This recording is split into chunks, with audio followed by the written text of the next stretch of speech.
श्री कृष्णम वंदे जगत गुरु। मैं कैलाश शास्त्री और फिर से आप सभी का अपने चैनल संस्कृत शिक्षा चैनल स्वागत करता हूं और आशा करता हूं कि आप सभी ने मेरे इस चैनल को सब्सक्राइब कर लिया होगा। यदि नहीं किया है तो कृपया सब्सक्राइब कर लीजिएगा, साथ ही बेल आइकन का बटन अवश्य दबाइएगा ताकि भविष्य में आने वाली सभी वीडियोज का नोटिफिकेशन आपको प्राप्त हो सके। इसी के साथ वीडियो में अंत तक बने रहिएगा। वीडियो अच्छी लगे तो लाइक भी अवश्य कीजिएगा, क्योंकि लाइक करने से मनोबल बढ़ता है। इसी के साथ अपने मित्रगणों को वीडियो शेयर भी अवश्य कीजिएगा ताकि आपके मित्रगण भी आजकल जो निबंध पढ़ रहे हैं, करवा रहे हैं, उन निबंध के विषय में अच्छी प्रकार से पढ़ सके, समझ सके और जान सकें, वे भी अच्छे अंक प्राप्त कर सकें। तो चलिए चलते हैं आज के निबंध की ओर। मम प्रियम पुस्तकाम। तो चलिए हम 5 निबंध कर चुके हैं, आज कर रहे हैं हम 6ठा निबंध ऐसे प्रस्ताव, जिसका नाम है मम प्रियम पुस्तकम, मेरी प्रिय पुस्तक। या फिर केवल रामायणम आए तो भी आपने यही लिखना है। मम प्रिय पुस्तकम आए तो भी यही लिखना है, रामायणम आए तो भी आपको यही लिखना है। तो चलिए पढ़ते हैं, हिंदी समझते हैं और सरलता से फिर याद भी कर लेंगे। रामायणम, रामायण, मम मेरी, प्रियतमम सबसे प्रिय, पुस्तकम पुस्तक, अस्ति है। रामायण मेरी सबसे प्रिय पुस्तक है। रामायण से रचना, रामायण की रचना, रचना मतलब लिखना।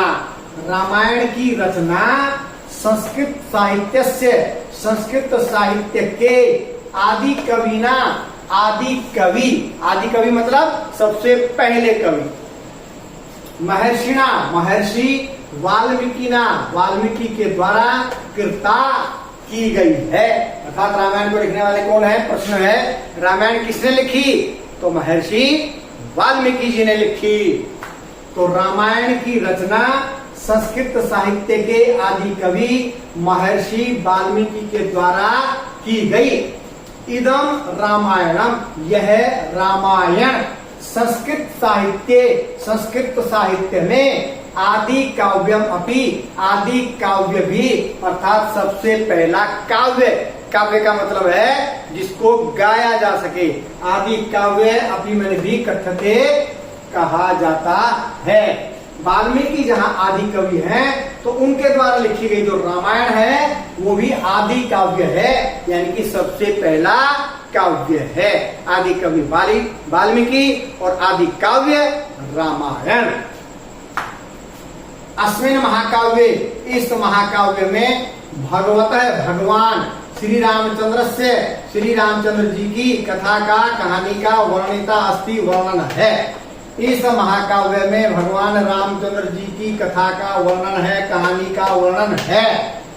एवं इसी प्रकार अस्य काव्य से आधार है, इस काव्य का आधार, काव्य का आधार क्या है? श्री राम से जीवनम अस्ति, श्री राम का जीवन है। श्री राम का जीवन जन्म से लेकर के लंका विजय और फिर वापिस आकर के राम राज्य तक, सब जो है इसका आधार है। किसका? रामायण का।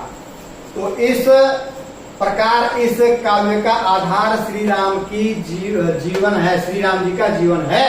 रामायण से भाषा, रामायण की भाषा प्रवाहमयी, प्रवाहमयी है, मनोहारिणी, सुंदर है, चे और अलंकारमयी, अलंकारों से युक्त अस्ति है। हमने पीछे पढ़े अलंकार, तो अलंकारों से युक्त है। रामायण की भाषा गतिशील, मनोहारी, अलंकारों से युक्त है। रामायणम, रामायण नैतिक आदर्शानाम, नैतिक आदर्शों का कोश है, खजाना, अस्ति है। रामायण नैतिक आदर्शों का खजाना है।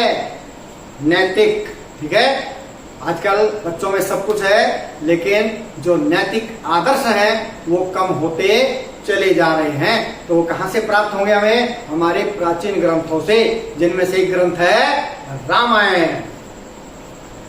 रामायण नैतिक आदर्शों का खजाना है। श्री राम है, श्री राम आदर्श पुत्र है, आदर्श पुत्र च और आदर्श नृपः अस्ति, आदर्श राजा हैं। श्री राम आदर्श पुत्र हैं और आदर्श राजा हैं। सीता आदर्श पत्नी, सीता आदर्श पत्नी है। भरत आदर्श भ्राता, भरत आदर्श भ्राता है। दशरथ आदर्श है पिता, दशरथ आदर्श पिता है। कौशल्या आदर्श माता, कौशल्या जो है आदर्श माता है। हनुमान जी आदर्श भक्त अस्ति और हनुमान आदर्श भक्त हैं। एसाम जीवनम, इनका जीवन पठित्वा पढ़कर, इनका जीवन पढ़कर। राम जी वनवास जा रहे हैं, ठीक है, भरत को राजगद्दी मिलनी है, लेकिन भरत जी राजगद्दी को नहीं लेते हैं। क्या जैसा संभव है? क्या भरत का जैसा त्याग संभव है? नहीं है। तो ये सारे गुण अगर हम बच्चों को पढ़ाएंगे, सिखाएंगे, बताएंगे तो निश्चित रूप से उनमें भी कुछ त्याग की भावना आएगी। और जहाँ त्याग की भावना होती है वहाँ सब कुछ अच्छा अच्छा अच्छा अच्छा होता है। त्याग की भावना सर्वोपरि है, सबसे ऊपर है। ऐसा जीवनम पठित्वा, इनका जीवन पढ़कर, किसका जीवन पढ़कर भाई? राम जी का, सीता जी का, भरत का, दशरथ का, कौशल्या जी का, हनुमान जी का। ऐसा जीवनम पठित्वा, इनका जीवन पढ़कर अस्माकं मनसि, हमारे मन में सद विचार, अच्छे विचार जायन्ते, उत्पन्न होते हैं, अच्छे विचार उत्पन्न होते हैं। अतः इसलिए अस्माभि सर्वै, हम सभी के द्वारा रामायण से, रामायण का अध्ययन निरंतरम, निरंतर लगातार करणीयम, करना चाहिए, ताकि हमारे जो बच्चे हैं वो अगर इसका अध्ययन करते रहेंगे तो निश्चित रूप से उनके अंदर नैतिकता की भावना बढ़ेगी। तो इसलिए हमारे द्वारा, हम सभी के द्वारा रामायण का अध्ययन निरंतर करते रहना चाहिए। तो आज के लिए इतना ही, मिलते हैं कल एक नए निबंध के साथ। आप बने रहिए संस्कृत शिक्षा चैनल के साथ, लाइक शेयर और सब्सक्राइब अवश्य कीजिएगा। तब तक के लिए जय भारत, जय भारती।